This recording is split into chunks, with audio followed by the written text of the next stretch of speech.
네, 여러분 안녕하세요. 네, 오늘 마태복음 23장, 24장 공부하도록 하겠습니다. 예, 이제 점점 예수님께서 십자가에 못 박혀 돌아가실 날이 얼마 남지 않았습니다. 예, 이제 한 3일 전, 4일 전 정도 되는 때가 됐는데요. 이 마태복음 23장은 이 외식하는 서기관과 바리새인들에 대해서 예수님께서 논평하는 그런 말씀입니다.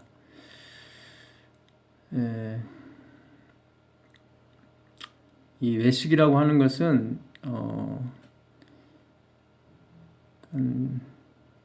정의를 내리자면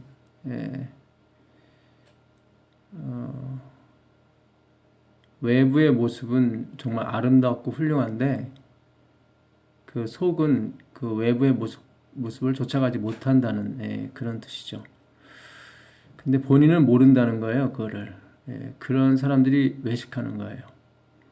이 외식하는 것을, 그러니까 자기 행동은 반지를 하지만 속은 그렇지 못하다고 하는 것을 느끼는 사람은 외식하는 사람이 아니에요. 그 사람은 진실로 심령이 가난한 자고 정말 예수님에 대한 소망이 가득한 사람이죠. 진리에 대한 갈급함이 강한 사람들이죠. 이 23장은 너무너무 참 중요한 장입니다. 24장도 마찬가지고요. 예수님이 그 종말에 대해서, 예루살렘의 종말을 비롯해서 이 세상의 모든 종말에 대해서 언급하시는 장면이기 때문에 너무 중요한 장면입니다. 어떻게 보면 예수님의 일주일간의 유월절 생활 중에 정점을 이루는 말씀이라고 볼 수도 있어요. 21장에서 예수님이 예루살렘 성으로 입성을 하시죠. 그래서 여러 가지 천국의 비유에 대해서 말씀하십니다. 천국은 하나님의 절대 주권이 통하는 곳이죠. 그리고 그것을 모두가 인정하는 곳이고, 그것을 인정하는 사람만이 들어가 사는 곳입니다. 한마디로 말하면 은혜의 나라는 거죠. 은혜의 나라. 엘렌 G. 화이트는 천국, 하늘나라라고 하는 것은 하나님의 은혜를 빗대어서 예수님께서 말씀하신 것이라고 각시대 대등초에 이렇게 주석을 하셨습니다. 그 은혜를 아는 사람. 은혜라고 하는 것은 나에게는 어떤 은혜를 받을 만한 가치가 없다는 거죠. 그리고 은혜라고 하는 것은 있는 사람이 없는 사람한테 주는 것이고 높은 사람이 낮은 사람한테 주는 거예요. 그래서 우리가 하나님한테 은혜를 구한다는 것은 내가 피조물이라는 것을 인정하는 것이 첫 번째 요인이 되겠고요. 두 번째는 나는 은혜를 받을 만한 가치가 없는 사람이라는 거. 그분만이 은혜를 줄 수 있는 분이라는 거. 그것을 또한 인정하는 거죠. 그게 바로 천국이고 하늘나라입니다. 근데 이 외식하는 서기관과 바리새인들은 그것을 막은 거죠. 하나님의 은혜를. 23장 13절에 보게 되면 화 있을진저 외식하는 서기관들과 바리새인들이여 너희는 천국문을 사람들 앞에서 닫고 너희도 들어가지 않고 들어가려 하는 자도 들어가지 못하게 하는도다. 근데 사실 그들은 그렇지 않았죠. 몰랐어요. 자신들이 막고 있는 거를. 오히려 자기들은 자기처럼 행동하면 천국에 갈 수 있다고 오히려 믿고 있었고 또 그 사람들을 존경하는 모든 백성들도 다 그렇게 생각했었죠. 심지어 제자들조차도 그렇게 생각했습니다. 그러니까 사실 외식하는 서기관들과 바리새인들은 이 특정 사람을 지칭하는 것이 아니라 우리 모두를 지칭하는 것입니다. 그러니까 우리가 율법을 지킴으로써 우리의 행동은 바르게 했을지 모르겠지만 우리의 속은 깨끗하게 할 수 없다는 거죠. 근데 이들은 자기들이 율법을 지킴으로써 안과 밖이 다 깨끗해질 수 있다고 믿고 또 가르쳤던 사람들이에요. 그렇기 때문에 예수님이 들어갈 그런 여지가 없었죠. 그래서 자신들은 천국문을 사실상 닫고 있었고 들어가려고 하는 자도 못 들어가겠어요. 그 15절에 보면 화 있을진저 외식하는 서기관들과 바리새인들이여 너희는 교인 하나를 얻기 위하여 바다와 육지를 두루 다니다가 생기면 너희보다 배나 더 지옥 자식이 되게 하는도다. 어떻게 이 사람들이 지옥 자식이 되게 하려고 했겠어요. 그들은 자기 민족, 자기 유대교를 믿음으로써 그들도 천국에 들어갈 수 있다고 가르쳤고 그런 사람을 얻기 위해서 바다, 육지, 땅끝까지 가서 정말 하나를 얻었어요. 전도를 한 거죠.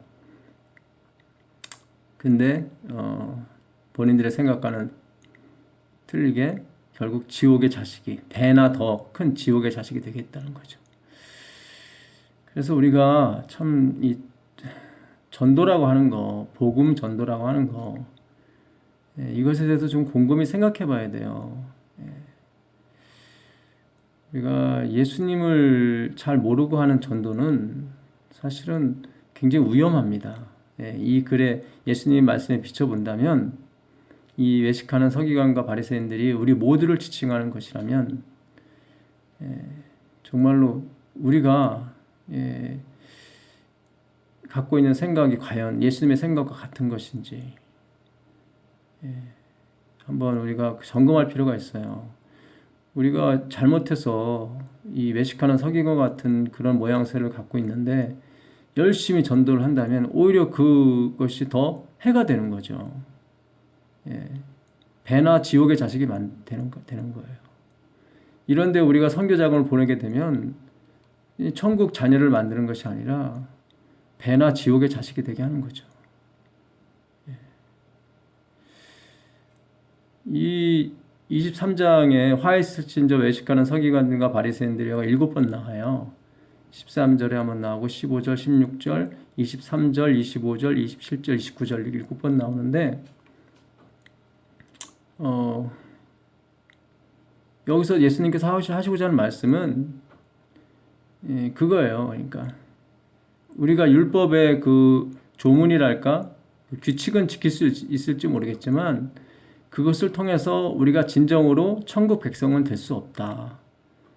안은 깨끗해 갈 수 없다. 그것이 바로 주제예요. 의인은 없나니 하나도 없거든요. 나는 의인을 부르러 온 것이 아니라 죄인을 부르러 왔다고 주님께서 정의를 내리셨잖아요. 처음에도 이제 서기관 바리새인들이 모세 자리에 앉았는데 그들의 말하는 말은 행하지 않고 말만 한다는 거죠. 그게 우리의 모습이라는 거예요, 사실은요. 우리가 마음은 원이로되 육신이 약한 걸 잘 몰라요. 근데 우리는 율법을 갖고 있고 내가 율법을 가르친다고 생각하면 내가 그것도 행하고 있다고 착각해요. 지식을 아는 것과 그러니까 진리를 아는 것과 진리를 행하는 것은 틀려요. 사실 헬라의 알다, 야다도 사실 경험으로 아는 것을 말해요. 밀접한 관계가 있죠. 부부간의 관계에 있어서 그게 알다라는 그런 단어를 쓰거든요. 그들의 특징은 5절입니다. 저희 모든 행위를 사람에게 보이고자 한다는 거죠. 그러니까 예수님이 안 계신, 하나님이 안 계신 행위들은 다 자신을 나타내고자 하는데 도구로 쓰여진다는 거죠. 내가 원하든 원치 않든. 만약에 예수님이 안 계신데도 내가 진실로 행하고 있다. 나는 내 자랑을 하지 않는다라고 말하게 되면 하나님을 거짓말로 말하는 게 되는 것이고 결국 루스벨이 말한 것을 옳다고 하는 것밖에 안 돼요. 루스벨도 우린 예수 없이도 올바른 일을 할 수 있고 올바른 선택을 할 수 있다고 늘 주장했던 거거든요.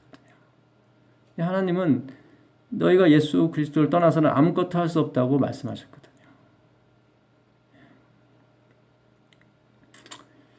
참 이게 왜 중요하냐면 이게 그 마태복음 24장에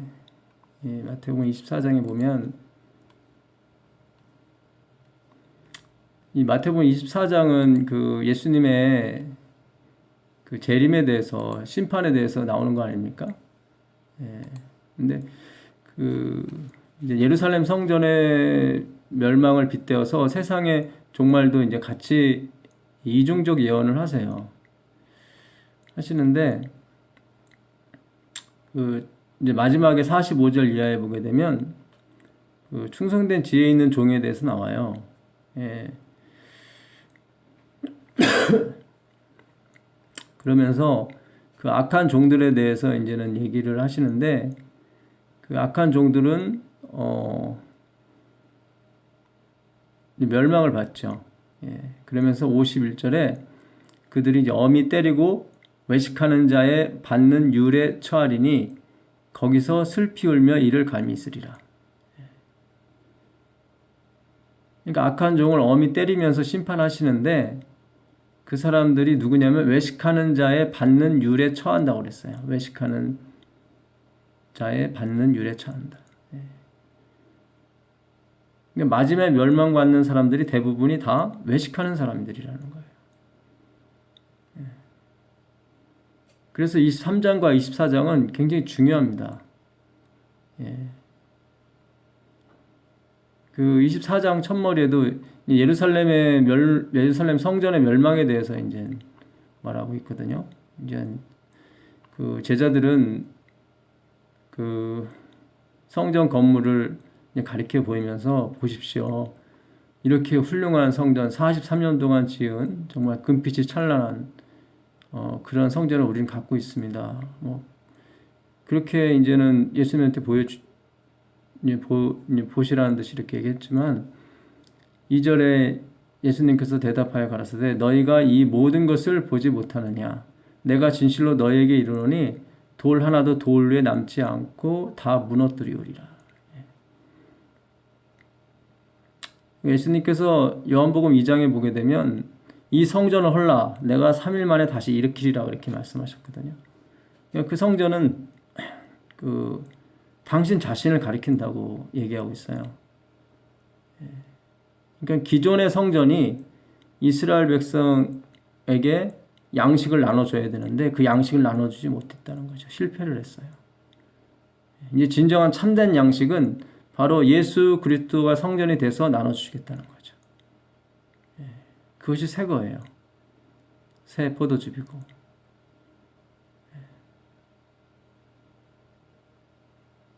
그래서 그 제자들은 아직도 자기들이 갖고 있는 성전에 대해서 굉장히 자부심과 긍지가 강했었죠. 결코 멸망하지 않을 것입니다. 그러나 그 성전이 성전 기능을 하지 못했다는 거죠. 그래서 그것은 멸하고 이제 새로운 성전, 그리스도가 머리 되시는, 그리스도가 반석이 되시는 교회, 마태복음 16장 16절 이하에 나오는 천국 열쇠를 가진 교회가 이제 등장하게 되는 거죠. 그러니까 45절, 24장 45절 이하에 보게 되면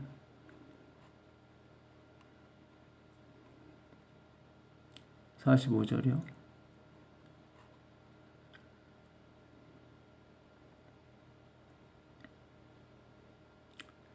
충성되고 지혜 있는 종이 되어 주인에게 그 집 사람들을 맡아 때를 따라 양식을 나눠줄 자가 누구냐. 이제 충성되고 지혜 있는 종이 되어 주인에게 그 집 사람들을 맡아 때를 따라 양식을 나눠줄 자. 생명의 양식이죠. 그리스도의 피와 살이죠. 옛날에는 무슨 양식을 나눠줬습니까? 양의 피와 살을 나눠줬지만 이제는 진짜 음료이신, 그거 가지고는 변하지 받지 못했거든요. 겉은 깨끗하게 했을지 모르겠지만 속을 깨끗하지 못했단 말이죠. 그 양식을 나눠줄 자가 누구냐요? 바로 마지막에 이 종말 때 일어날 일들이 여기에 지금 내포되어 있습니다. 충성되이 지혜 있는 종들이 나타날 거예요. 그들은 때를 따라 양식을 나눠줄 자들입니다. 그들은 자기가 외식한다는 것을 아는 사람들이에요. 이 마태복음 23장에 외식한다는 이 의미가 외식을 하지 말라는 게 아니라 우리 인간은 어쩔 수 없이 외식할 수밖에 없는 존재라는 거예요. 하나님이 안 계시면. 우리가 그 팔복도 마찬가지예요. 심령이 가난한 자, 애통하는 자, 온유한 자, 의에 줄이고 목마른 자, 긍휼히 여기는 자, 마음이 청결한 자,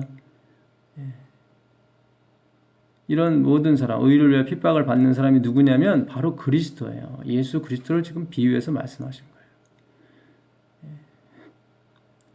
하늘에 계신 아버지가 온전하신 것 같이 너희도 온전하라 했을 때 온전한 사람이 아무도 없어요. 그 율법에 해당되는 사람은 없고 예수님께서 내가 이 율법을 완전히 수행하러 왔다고 말씀하시거든요. 아버지처럼 자비하신 분은 예수님 한 분밖에 없어요. 왜냐하면 예수님 안에 아버지가 계셨기 때문에. 내 안에서 아버지께서 당신의 일을 하신다고 예수님께서 말씀하셨거든요.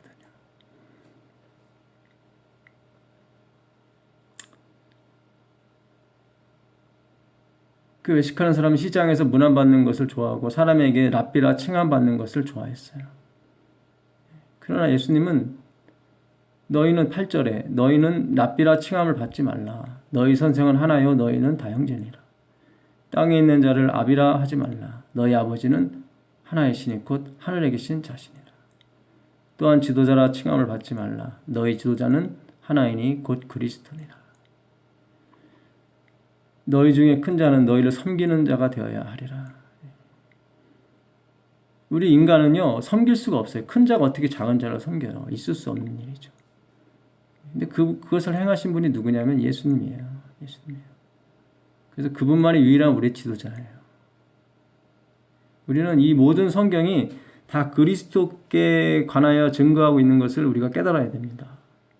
이것을 먼저 우리 자신에게 적용하면 안 돼요. 먼저 그리스도께 가야 됩니다.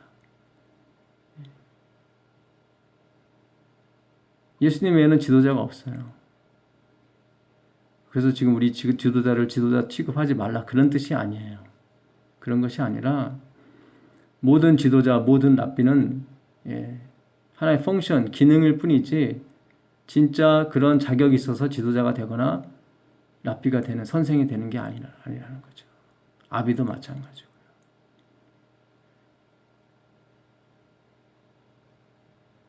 자기는 외식하는 자예요. 겉만 선생이고 겉만 아비고 겉만 지도자예요. 그걸 깨달으라는 거죠.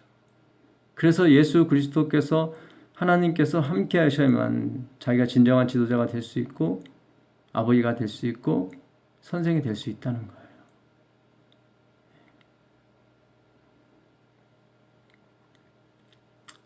예수님이 안 계시면 우리는 남을 섬길 수가 없습니다.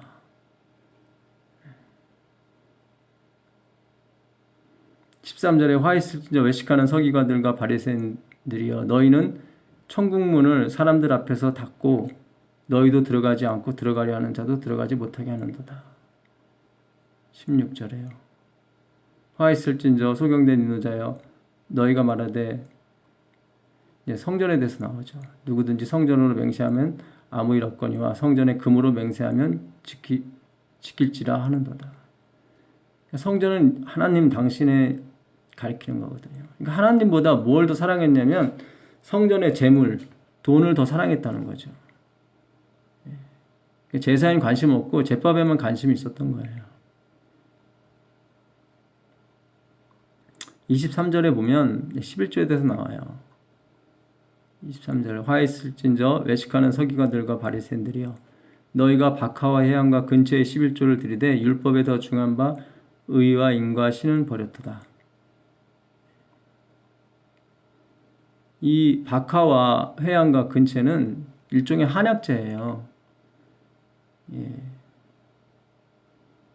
그래서 소량이 생산됩니다. 소량이 아주 조금밖에 생산이 안 되기 때문에 사실 그것에 11조를 드린다는 것이 사실은 금액적으로 따졌을 때는 뭐 무의미해요. 사실은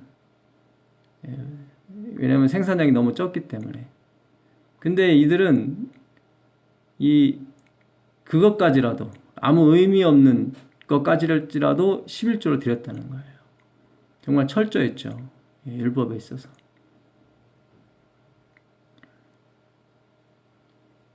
그러나 자신의 안은 살피지 못했다는 거예요. 우리가 이게 지금 오늘날 우리에게 주시는 말씀이에요.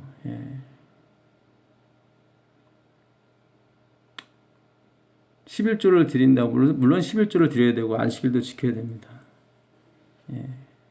예수님께서도 이것도 행하고 저것도 버리지 말라고 말씀하셨거든요.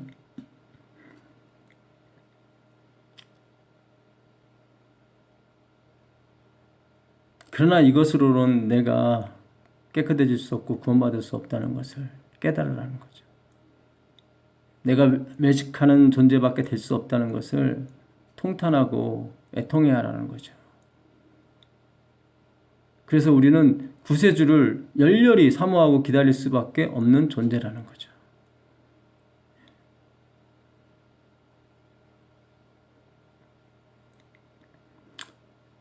소경된 인도자여 하루살이는 걸러내고 약대는 삼키는도다.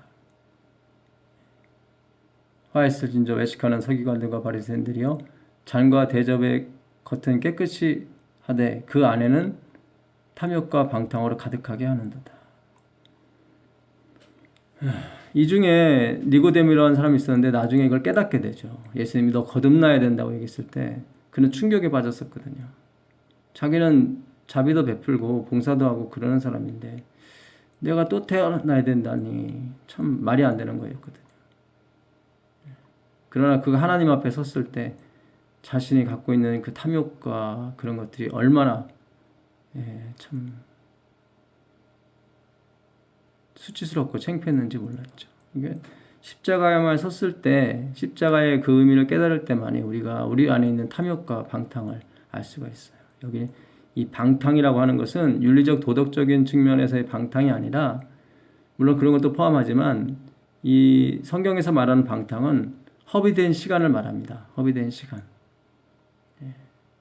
그러니까 나 자신을 위해서 내 스스로의 힘으로 거룩해지려고 했던 그런 모든 것들이 다 허비된 시간이에요, 사실은.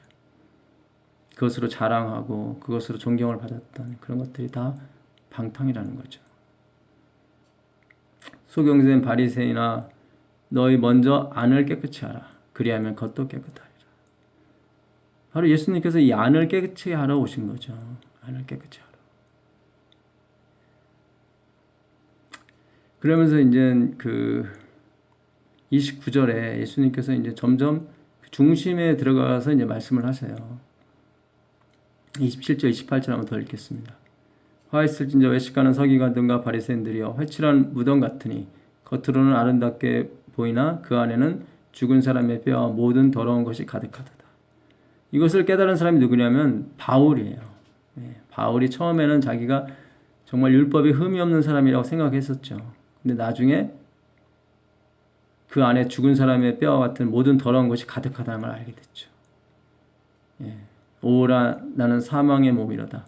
이 사망의 몸에서 누가 나를 건져내려나 그런 부르짖음을 부르게 되죠. 그것이 바로 그가 예수 그리스도를 다메섹 도상에서 만났을 때 그가 느꼈던 감정입니다. 제가 감기가 다 안 나서 조금 그렇습니다. 양해 바랍니다. 이와 같이 너희도 겉으로는 사람에게 옳게 보이려고 안으로는 외식과 불법이 가득하도다. 겉으로만 사람에게 옳게 보이려고 또 그것이 자기가 구원받은 증거라고 또 생각하는 거죠. 일종의 자랑인 거죠. 이 자랑은 하나님께로부터 온 것이 아니에요. 다 세상으로부터 온 것이에요. 거기에는 바로 불법이 가득해요. 불법. 여기서 말하는 불법. 마태복음 7장 21절 이하에 나오는 불법이죠. 그날에 많은 사람들이 나더러 주여 주여 이르되 내가 주의 이름으로 선지자 노릇하고 주의 이름으로 귀신도 쫓아내고 주의 이름으로 많은 권능을 행치 않았나이까. 그때 예수께서 이르시되 불법을 행하는 자들아 내게서 떠나라. 내가 너희를 도무지 알지 못하는도다. 이렇게 말씀하시죠. 여기 불법이 그 불법이에요. 외식이죠. 외식. 자기들은 선지자 노릇하고 자기들은 귀신도 쫓아내고 권능도 행했다는 거죠. 자신들이 한 게 아니거든요. 사실 예수님께서 하신 것이지. 자신들이 했다고 생각하는 거예요. 외식이에요. 그게 불법이에요. 그게 하늘의 법이 아니에요. 하늘의 법은 하나님의 절대 주권입니다. 그분의 절대 주권에 의해서 우리가 태어남을 받았고 복을 받았어요. 그것을 인정하는 사람만이 바로 14만 4천의 찬양대에 설 것입니다. 그러면서 29절에 화 있을진저 외식하는 서기관들과 바리새인들이여 너희는 선지자들의 무덤을 쌓고 의인들의 비석을 꾸미며 가로되 만일 우리가 조상 때 있었다면 우리는 저희가 선지자의 피를 흘리는데 참여하지 아니하였으리라 하니 그러면 너희가 선지자를 죽인 자의 자손됨을 스스로 증거함이로다. 너희가 너희 조상의 양을 채우라. 뱀들아 독사의 새끼들아 너희가 어떻게 지옥의 판결을 피하겠느냐.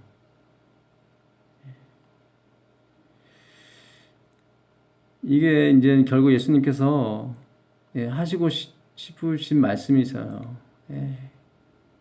이게 지금 7번째 화있을진저 이게 마지막 이제 화있을진저 서기관 바리새인들에 대한 경고거든요. 그러니까 그들은 선지자들의 무덤을 쌓고 비석을 세워요. 그러면서 거기서 뭐라고 그러냐면 만일 우리가 그때 태어났더라면 우리는 우리 조상처럼 선지자를 죽이거나 박해하지 않았을 것이다 그러는 거예요. 예수님 말씀은 뭐예요? 너희가 그 조상의 피를 받았기 때문에 너희도 그때 태어나도 똑같았다는 거죠. 결국 이 사람들은 예수님을 그 선지자의 진짜 선지자, 선지자를 보내신 그 주인을 못 박아 죽이잖아요. 더 악랄해졌죠, 사실은. 그걸 모른다는 거예요. 이게 외식하는 자들이에요. 그걸 몰라요. 자기가 얼마나 가련하고 얼마나 가난하고 벌거벗었는지를 몰라요. 지금은요, 우리가 그런 시기예요. 우리가 얼마나 가련하고 벌거벗고 눈 멀고 하는지를 우리가 몰라요.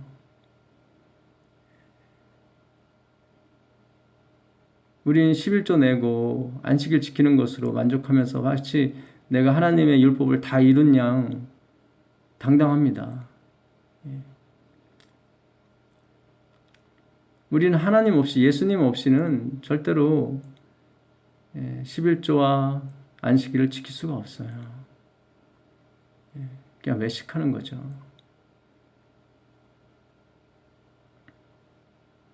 나중에 24장에 가보면 36절 이하에 보게 되면 예수님께서 오실 때 두 사람이 밭에서 일을 하고 또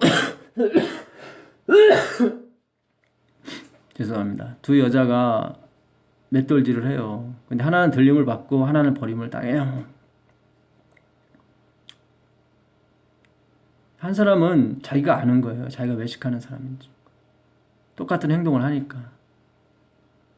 근데 한 사람은 자기가 외식하면서 그것이 진실이라고 생각한단 말이죠.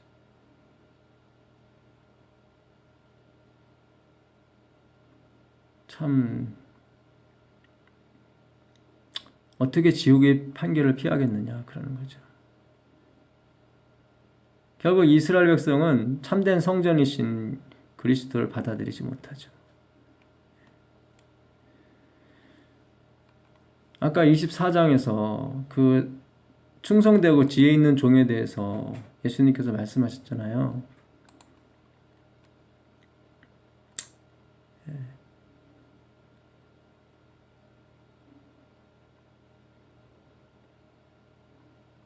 45절 이하에 보게 되면 충성되고 지혜 있는 종이 되어 주인에게 그 집사람들을 맡아 때를 따라 양식을 나눠줄 자가 누구냐. 이 양식은 바로 참된 성전에서 나오는 그리스도의 양식, 피와 살을 말하죠. 그분의 죽으심에 관한. 그분이 하나님의 죽으심으로 우리의 모든 문제가 해결됐다는 거죠. 그게 양식이에요. 근데 이 양식을 나눠줄 자가 누구냐 그러는 거죠. 주인이 올 때 그 종이 이렇게 하는 것을 보면 그 종이 복이 있으리로다. 내가 진실로 너에게 이르노니 주인이 그 모든 소유를 저에게 맡기리라. 만일 그 악한 종이 마음에 생각하기를 주인이 더디오리라 하여 동무들을 때리며 술친구들로 더불어 먹고 마시게 되면 생각지 않은 날 알지 못하는 시간에 그 종의 주인이 이르되 엄히 때리고 외식하는 자에 받는 율에 처하리니 거기서 술피 울며 이를 갈미 있으리라. 이 동무들을 때리고 술친구들과 함께 더불어 먹고 마신 사람은 주인에 대해서 좋은 호감이 없는 사람이에요. 그러니까 주인이 올 때를 잘못 안 거죠. 그러니까 주인이 무서운 사람으로 이 사람을 생각했기 때문에 주인이 올 때만 잘 버티면 자기들은 괜찮을 거라 생각했던 거예요. 그래서 주인이 한참 있다 오므로 자기들은 열심히 논 거죠, 사실은. 근데 어쨌든 우리가 중요한 것은 때를 따라 양식을 나눠줄 충성된 종이 있었다는 거예요. 그 마태복음 13장에 가보시면 그 천국의 비유에 대해서 예수님께서 7번씩이나 말씀하신 게 있어요. 이 마태복음 13장은 천국 비유가 가장 많이 나오는 그런 장입니다. 그 47절 이하에 근데 마지막에 이제 비유가 나오는데 이 비유가 굉장히 중요해요. 또 천국은 마치 바다에 치고 각종 물고기를 모으는 그물과 같으니 그물에 가득함에 물가로 끌어내고 앉아서 좋은 것은 그릇에 담고 못된 것은 내어 버리느니라. 세상 끝에 또 이러하리라. 천사들이 와서 의인 중에서 악인을 갈라내어 풀무불에 던져 넣으리니 거기서 울며 이를 감이 있으리라. 이 모든 것을 깨달았느냐 하시니 대답하되 그러하오이다. 예수께서 가라사대 그러므로 천국의 제자된 서기관마다 마치 새 것과 옛것을 그 곳간에서 내어오는 집주인과 같으니라. 여기 보게 되면 물고기의 비유, 그물에 대해서 천국은 그물과 같다. 그래서 그물에서 좋은 물고기, 좋지 않은 물고기를 갈라낸다는 거죠. 그것은 의인과 악인을 갈라낸다는 표상이라는 거예요. 그러시면서 그러므로 52절에 예수께서 가라사대 그러므로 천국의 제자된 서기관, 이 천국의 제자된 서기관은 아까 외식하는 서기관과 비교되는 서기관들이죠. 하나님의 참 제자들. 이들 스스로는 자기가 누군지 아는 사람들이에요. 죄인이라고 불렀던 그 사람들 스스로가. 이 서기관은 그 성경을 필사했던 사람들입니다. 그래서 이 사람들만이 성경을 잘 가르쳤죠. 이 사람들밖에 성경이 없었으니까. 이 사람들 중에 바리새인들이 많이 나왔죠. 그래서 그 사람들, 이 성경에 대해서 많이 아는 사람들, 성경을 꿰뚫은 사람들, 이 서기관들이 마치 그 곳간에서 아까 마태복음 24장에 나오는 그 곳간에서 때를 따라 양식을 나눠주는 것처럼 새 것과 옛 것을 그 곳간에서 내어오는 집주인과 같다고 그랬어요. 새 것과 옛 것. 새 부대와 헌 부대를 말하죠. 이 서기관들은 무엇이 새 부대고 무엇이 헌 부대며 무엇이 새 포도즙이고 무엇이 헌 포도즙인지 아는 사람들이죠. 이 옛것은 뭐예요? 옛것은 자기 스스로 율법을 지켜서 구원을 얻고자 하는 그런 옛 방식을 말해요. 이 새것은 뭐예요? 우리는 아담으로부터 물려받은 것이 죄의 본성이기 때문에 진노의 자식이기 때문에 결코 스스로가 의로운 것을 생산할 수 없기 때문에 우리는 언제나 예수님으로부터 나오는 새 것, 은혜의 포도즙을 구하는 것이죠. 그것이 새 것이에요. 예수님 새로운 성전으로부터 나오는 그 새로운 생각과 새로운 구원의 경륜이에요. 천국은 바로 이 새 것을 꺼내는 서기관 같다고 그랬어요. 그리고 무엇이 옛 것인지를 또 가르쳐 주는 거예요.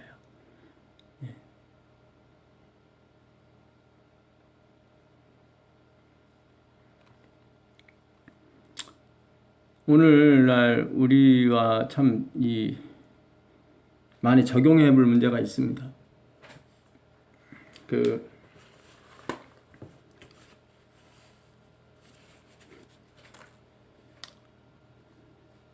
마태복음 9장 16절 이하에 보게 되면 예수님께서 그 생배 조각을 헌옷에 기우는 사람이 누가 있느냐. 그렇게 되면은 헌옷이 다 망가진다. 예, 그리고 또 새 포도즙을 헌 부대에 넣는 사람이 누가 있냐. 새 포도즙은 새 부대에 넣어야 둘 다 보존된다고 말씀하시거든요.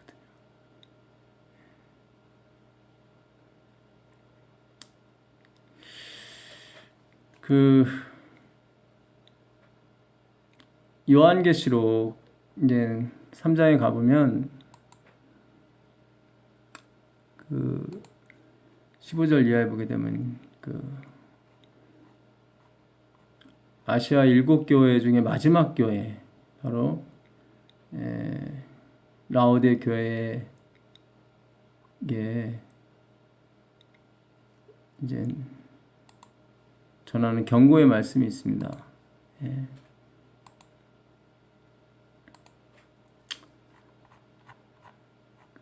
에베소, 서머나, 버가모, 사대, 필라델피아, 라오디게아 이런 교회가 있지 않습니까? 예. 근데 이게 마지막 교회예요. 성경에 나오는 계시록에 나오는 마지막 교회인데 그 특징이 뭐냐면 17절입니다. 네가 말하기를 나는 부자라 부유하여 부족한 것이 없다나 내 공고한 것과 가련한 것과 가난한 것과 눈먼 것과 벌거벗은 것을 알지 못하는도다. 내가 너를 권하노니 내게서 불로 연단한 금을 사서 부유하게 하고 흰옷을 사서 입어 벌거벗은 수치를 보이지 않게 하고 안약을 사서 눈에 발라 보게 하라. 그러면서 내가 무릇 사랑하는 자를 징계한다고 말씀하시죠. 무릇 내가 사랑하는 자를 책망하여 징계하노니 그러므로 내가 열심을 내라 회개하라. 이 징계라고 하는 이 단어는 자식 만들기에서 온 단어입니다. 자식 만들기. 하나님께서 이 라오디게 교회 마지막 하나님의 참 백성들이 스스로를 몰라요. 몰라서 징계를 하세요. 훈육을 시킨다는 거죠. 결국 회개하게 만드세요. 그래서 자신의 부족한 것, 공고한 것, 가련한 것, 가난한 것, 눈먼 것, 벌거벗은 것을 알게 하시죠. 근데 그것을 누구한테 가서 그 치료제와 그런 것을 구하냐면 바로 그리스도, 예수님한테 간다는 거죠. 그분한테 가면 연단한 금을 주시고요. 우리의 믿음을 말하죠. 여기 나온 것은 다 우리의 영적 상태를 말하는 것입니다. 영적. 그러니까 우리는 지금 사실 인터넷만 치면은 설교가 막 무지기수로 나오잖아요. 너무 많이 들어요, 우리는. 성경도 각종 성경 한국어로 된 성경만 해도 6개인가 7개인가 되죠. 다른 번역본들이. 영어로 따지면 수십 권이 되고요. 성경 지식에 대해서, 예수에 대해서 아는 사람이 되게 많아요. 그래서 부자라 부유하여 부족한 것이 없다 해요. 더군다나 우리에게는 예언의 신까지 있지 않습니까? 그러다 보니까 영적으로는 우리 스스로가 봤을 때 모르는 게 없어요, 사실은. 그래서 부자라고 생각해요, 늘. 우리는 택한 백성이고, 정말로 누구한테 배울 필요가 없는 그런 백성이라고 생각하는 거죠. 예수님은 그러지 않은 거예요. 그렇게 보시지 않으세요. 공고해요. 가련하고 가난해요. 눈 멀었어요. 영적인 것과 육적인 것을 분별하지 못해요. 벌거벗었죠. 참 이게요. 옛날에 그 모세 율법을 BC 15세기경에 시내산에서 하나님께서 주셨어요. 그 율법을 통해서 자신의 이 정말 부족함, 이들이 400년 동안 노예 생활했으니 얼마나 부족한 게 많습니까? 영적으로요.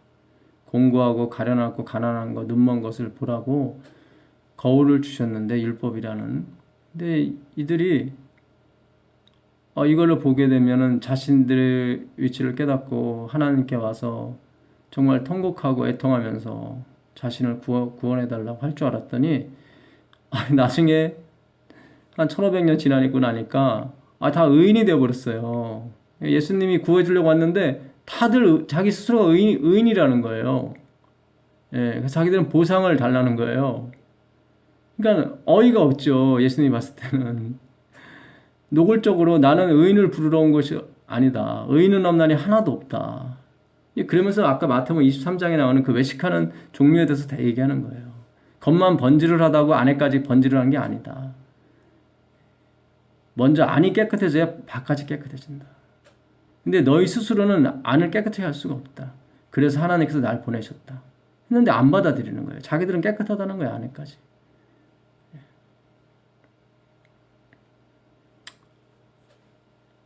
지금 우리의 상태도 사실 마찬가지예요. 이게 내가 예언의 실을 갖고 있고 아는 거하고 그와 같이 행하는 거하고는 차이가 있는 것입니다.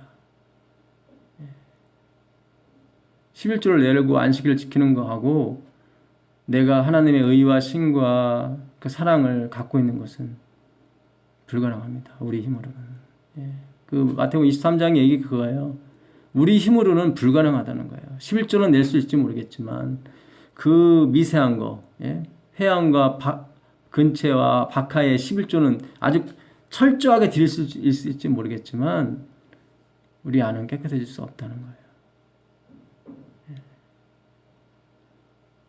그것이 오늘날 또한 예수님께서 우리 이 라오디게아 교회, 마지막 남은 이 교회한테 전하시는 말씀이에요.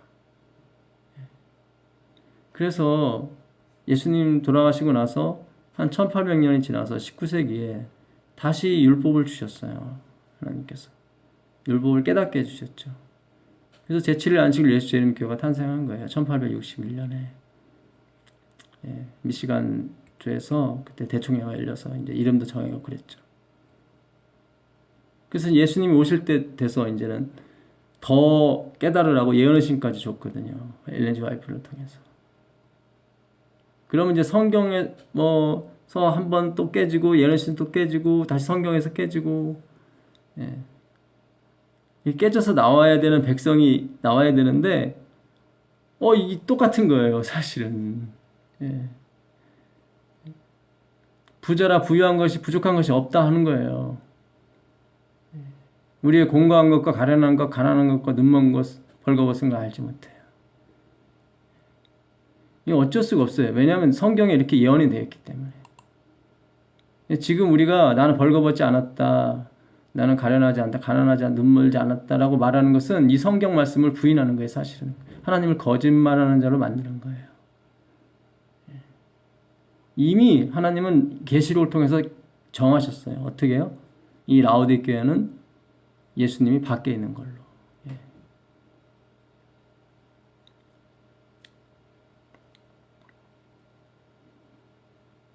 저도 이거 어쩔 수 없는 거구나. 이제야 조금씩 깨달아요. 사실은. 그건 저를 포함해서 마찬가지죠. 저도 진실되게 살려고 애를 썼지만 안 돼요. 안 돼요. 믿음도 없고요. 품성도 똑같고요.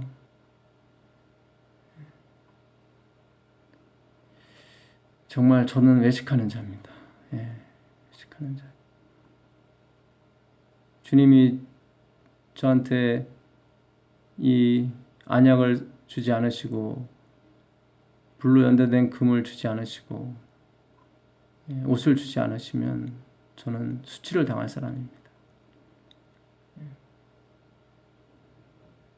무릇 내가 사랑하는 자를 책망하여 징계한다는 것은 이걸 통해서 우리가 옷을 사고 그런다는 뜻이 아니에요. 또 착각하시면 안 돼요. 그게 아니라 이 징계를 함으로 우리가 회개를 한다는 거죠. 회개를. 누구한테? 그리스도께.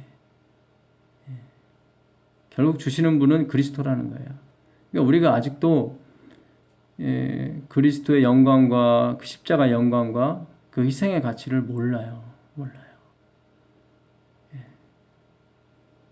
볼지어다 내가 문 밖에서 서서 두드리오니 누구든지 내 음성을 듣고 문을 열면 내가 그에게로 들어가 그로 더불어 먹고 그는 나로 더불어 먹으리라.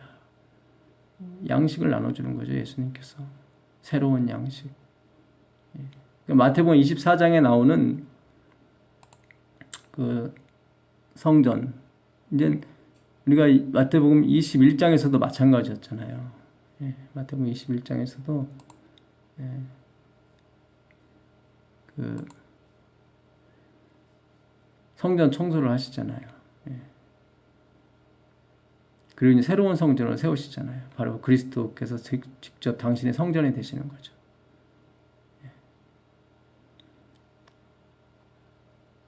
그러니까 이 종말은 영적으로 봤을 때 우리가 물론 그 마태복음 24장에 나오는 이 천국 복음이 온 땅에 증거되리니 그때가 끝이 오리라. 뭐 민족이 민족을 대하여 일어나고 기근과 지진이 있고 하는 이런 것들은 다 재난의 시작이에요. 시작이고 그리고 거짓 선지자가 많이 일어나 많은 사람을 미혹하게 되고 그러면서 14절에 이 천국 복음이 모든 민족에게 증거되기 위하여 온 세상에 전파되리니 그제야 끝이 오리라. 이 천국 복음이 바로 양식이거든요. 양식이에요. 바로 45절 이하에 나오는 충성되고 그 지혜 있는 종이 양식을 때를 따라 나눠주는 것이 바로 천국 복음이거든요. 하나님의 은혜의 해를 가르쳐주는 거죠. 인간이 만든 그 성전은 실패했어요. 자신의 의와 자신을 증명하는 데 오히려 이용이 됐죠. 율법이라고 하는 것이. 우리가 얼마나 벌거벗고 가련하고 공고한 사람이라는 걸 가르쳐주기 위해서 율법을 주신 건데 그걸 통해서 자기를 증명하고 자기를 자랑하는 나는 진리교인이다, 진리를 갖고 있다 뭐 이런 식으로 자기를 돌아보지 못하고 이제 예수님께서는 정말 충성되고 지혜로운 종을 가지실 거예요. 그 종들은 때를 따라 양식, 새 것을 나눠주는 그리고 옛 것이 무엇인지를 또 분명히 가르쳐주죠. 좋은 고기와 안 좋은 고기를 나누는 거예요. 그것이 바로 종말이에요. 그 종말이에요. 종말이 시작이 됐어요. 하나님께서 이 천국 비밀 복음에 대해서 하나하나씩 열어주기 시작했다는 뜻이죠. 15절에 그러므로 너희가 선지자 다니엘의 말한 바 멸망에 가져간 것이 거룩한 곳에 선 것을 보거든 있는 자는 깨달을진저 그때 유대에 있는 자들은 산으로 도망할지어다. 그 당시 그 알렉산더가 죽고 이제 알렉산더 휘하 네 장군이 그 그리스를 네 조각을 내서 그리스가 지배하던 날 네 조각을 내죠. 그리고 그 팔레스타인을 다스렸던 장군이 있었어요. 그게 안티오쿠스 에피파루스라는 장군인데 그 장군이 그 예루살렘 성전 안에다가 제우스 신을 세워놓고 제사를 드리도록 강요했었죠. 또 티투스 장군이 AD 70년에 그 예루살렘 그 성전에 또 그 로마의 그 깃발을 꽂아놓고 하는 그런 것도 있었다고 합니다. 그리고 또 그 네로가 자신의 그 황제 숭배를 위해서 자신의 동상을 그 예루살렘에 많이 세워놨다고 그래요. 결국 이제 하나님의 성전이 이제 우상으로 이제 이 더럽혀지는 것을 말하는 거죠, 사실은. 근데 지금 이스라엘의 통곡의 벽이 남았습니다. AD 70년에 그 티투스 장군에 의해서 완전히 이스라엘이 멸망을 당하죠. 그리고 돌 위에 돌 하나도 남지 않고 예루살렘 성전이 붕괴가 되는데 서쪽 벽, 지성소 부분 서쪽 벽만 남아 있어요. 그게 지금 통곡의 벽이에요. 그래서 지금도 이스라엘에 그런 종교 행사가 있었을 때 이슬람교도들이 수백만이 찾아와서 통곡의 벽에서 통곡을 하죠. 근데 이제 1948년도부터 그 로만 카톨릭이 그 통곡의 벽 그 지금 있는 곳에다가 새로운 예루살렘 성전을 세우겠다고 이렇게 3번씩이나 이렇게 요청을 했다고 그래요. 48년도에 한 번, 그리고 2009년, 2013년 이렇게. 근데 다 거절당했다고 하는데, 이제 근래 와서 이제 더 적극적인 거죠. 점점 이 예언이 이루어지려고 해요, 사실은. 로만 카톨릭이 그곳에 예루살렘 성전을 세우게 되면 성당을 짓지 다른 걸 짓지는 않을 것 같아요. 이제 하나님의 복음도 이제 점점 그 신비, 미스테리를 점점 열고 우리에게 새로운 양식, 정말 우리에게는 정말 그리스도 외에는 보이지 않는 그런 양식을 이제 점점 주실 것입니다. 아마 여러분들이 그 시초일 거예요. 이 마태복음 23장, 24장 아까도 말씀드렸지만 예수님은 똑같다는 거예요. 더하면 되겠지 우리가. 근데 우리는 그걸 몰라요. 우리 같았으면 예수님은 십자가에 못 박지 않았을 텐데. 안 그래요. 우리는 2번, 3번 더 박았을지도 몰라요. 그것을 깨닫는 것이 정말 성령의 은혜입니다. 고린도전후서 4장 7절 이하에 보게 되면 고린도후서 4장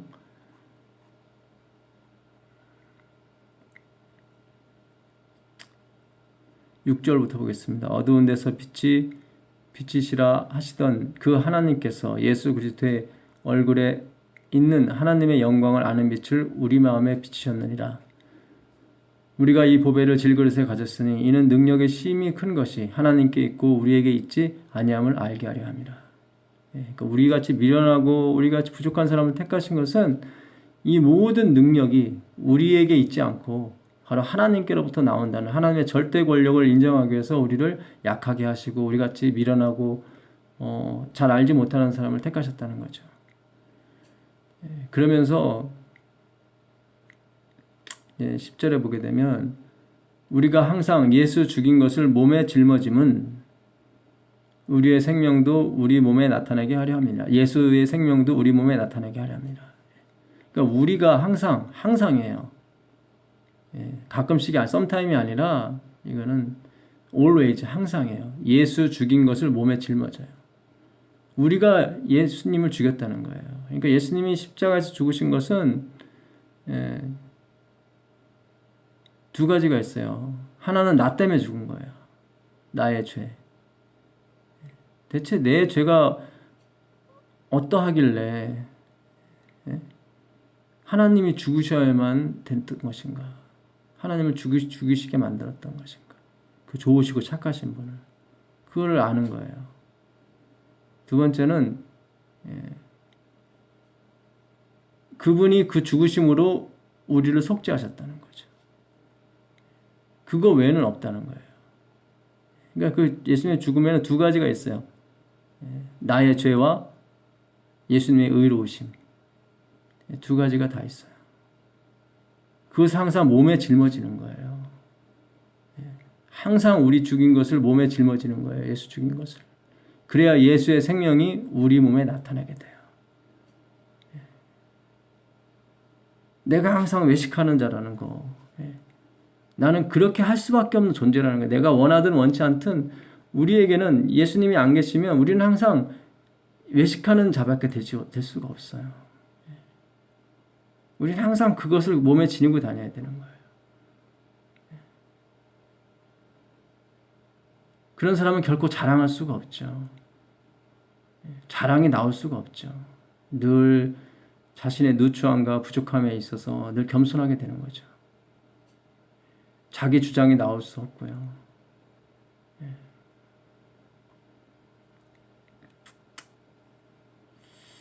참, 오늘 마태복음 23장, 24장 통해서 우리가 너무 귀중한 것을 많이 배웠습니다. 이 종말이라는 의미, 그것이 외식과 굉장히 관계가 있다는 거죠.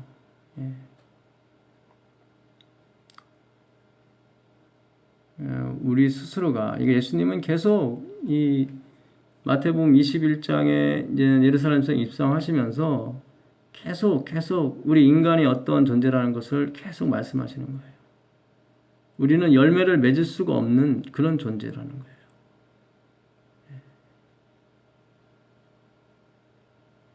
그 포도원의 비유에서도 그런 게 있죠. 그 종에게 그 세를 주고 갔었는데 그들이 열매를 따지 못하니까 결국 아들을 죽이는 데까지 이르잖아요. 그러시면서 예수님께서 하신 말씀이 있어요. 21장 가볼까요? 21장 40절인가요?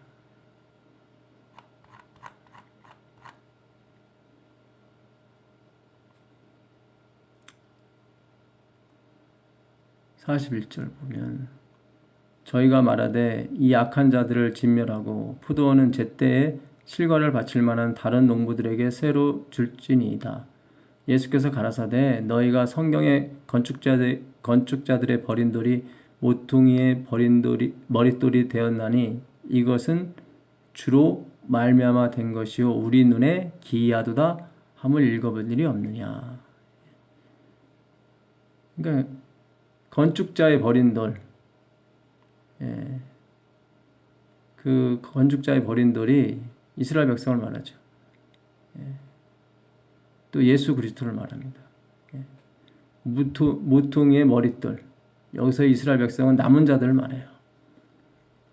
모퉁이의 머릿돌이 되었다. 이게 건축자들이 버린 돌이 모퉁이 돌이 될 수가 없어요. 전문가들이 봤을 때 버린 돌은 이미 쓸모가 없는 거거든요. 근데 이게 머릿돌이 됐다고 하는 것은 이건 사람으로 된 것이 아니라 주의 은혜로 됐다는 거예요. 주로 말미암아 된 것이요. 우리의 눈에 기이한 거예요. 그러므로 내가 너에게 이르노니 하나님의 나라를 너희는 빼앗기고 그 나라에 열매 맺는 백성이 받으리라. 그 나라에 열매 맺는 백성이 누구예요? 바로 이 기이한 것을 본 사람들이에요. 이 주님 주로 말미암아 된 것을 아는 사람들이에요. 주님의 은혜를 아는 사람들이에요. 바로 새 곡간에서 새 양식을 날라다 주고 먹은 사람들이에요. 새 포도즙을 마신 사람들이고요. 이건 헌 부대에 넣으면 안 돼요. 헌 부대에 넣으면 둘 다 망해요. 바로 21장부터 계속 오시면서 22장에는 예복에 대해서 말씀하시잖아요. 하나님의 주권에 대해서 말하는 거죠. 하나님의 주권에 대해서. 그러면서 23장에 이제 외식하는 것에 대해서 이제 본격적으로 말씀하시는 거예요.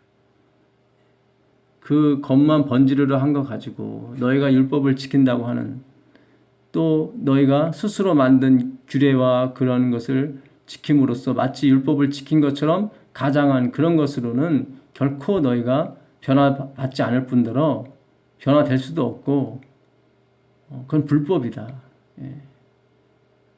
내가 없이는, 요한복음 15장 5절에 나는 포도나무에 너희는 가지니 너희가 나를 떠나서는 아무것도 할 수 없다. 포도나무 가지가 포도나무에 붙어 있으면 절로 열매를 맺는다고 말씀하세요. 절로.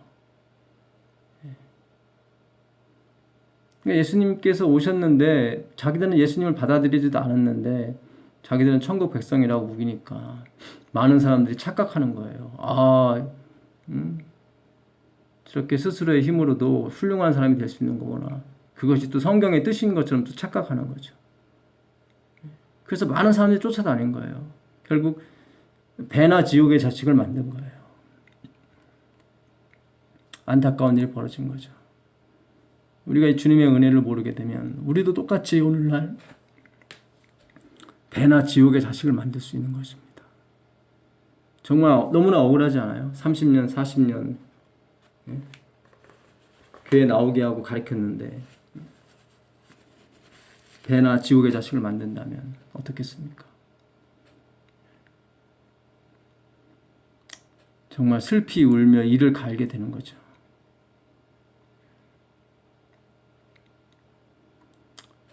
네, 오늘 마태복음 23장, 24장 과연 종말은 무엇인가? 그리고 종말 가까이에 이르러서 우리가 하나님의 곳간에서 내어야 될 양식은 무엇인가? 그리고 우리 자신의 예수님께서 우리 자신을 어떻게 비유하셨는지 바로 외식하는 자로 우리 스스로의 힘, 하나님이 없는 물론 그들은 하나님이 있다고 늘 착각했던 거죠. 하나님이 그들 생각엔 그들이 하나님이 없었던 게 아니었어요. 제자들조차도 거기 다 넘어갔죠, 사실은. 근데 마태복음 26장 56절에 결국 예수님 잡혀가시니까 제자들이 다 도망갔다고 그러잖아요. 다 외식하는 사람들이에요. 결국 나중에 이제 예수님이 부활해서 나타났을 때 그들이 회개하게 되죠. 주님의 다신 용서하심, 다가오심에 그들이 눈물을 흘리면서 회개하게 됩니다. 자신의 가련한 것, 벌거벗은 것을 알게 되는 거죠. 우리가 그리스도 없이는, 그리스도의 사랑이 없이는 그것을 알 수가 없습니다.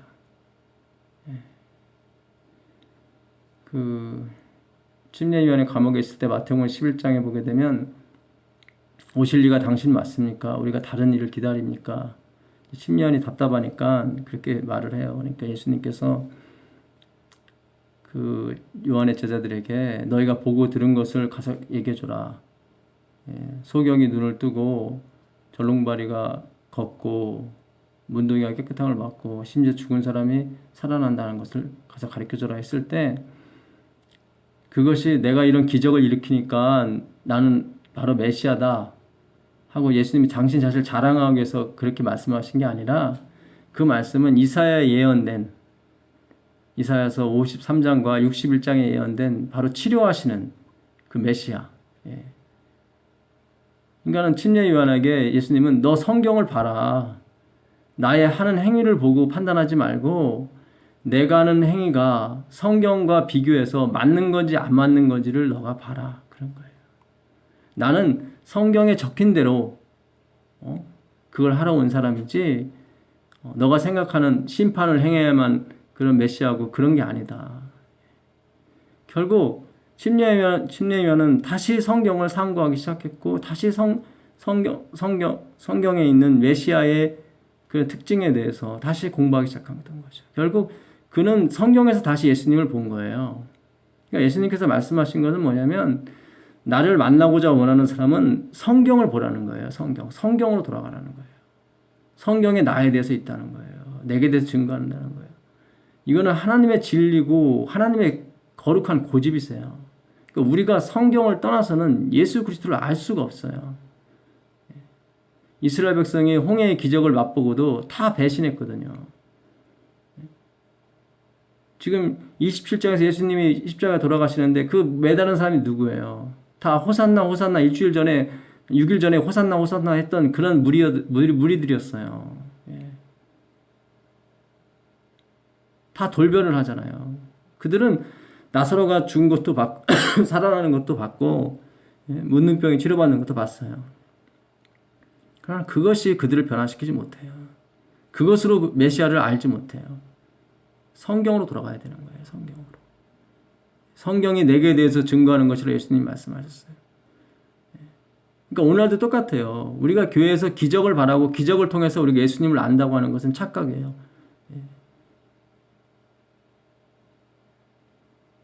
결코 그렇지 않아요. 결코 그렇지 않습니다. 잘못하면 나의 경험이 하나님이 되고 잘못된 경험을 통해서 또 하나님을 잘못 알 수도 있는 거거든요. 오직 성경만이 우리를 예수님께 인도할 수 있고 예수님을 만날 수 있는 매개체가 되는 거예요. 정말 우리가 성경을 열심히 연구하고 읽고 또 상고하고 이것이 무슨 메시지를 주는지 우리가 깊이 고찰해야 될 줄 믿습니다. 그것 말고는 우리가 예수님을 만날 수 있는 방법이 없어요. 예. 오늘 마태복음 23장, 24장 공부했습니다. 예, 두 장이라 좀 길었는데요.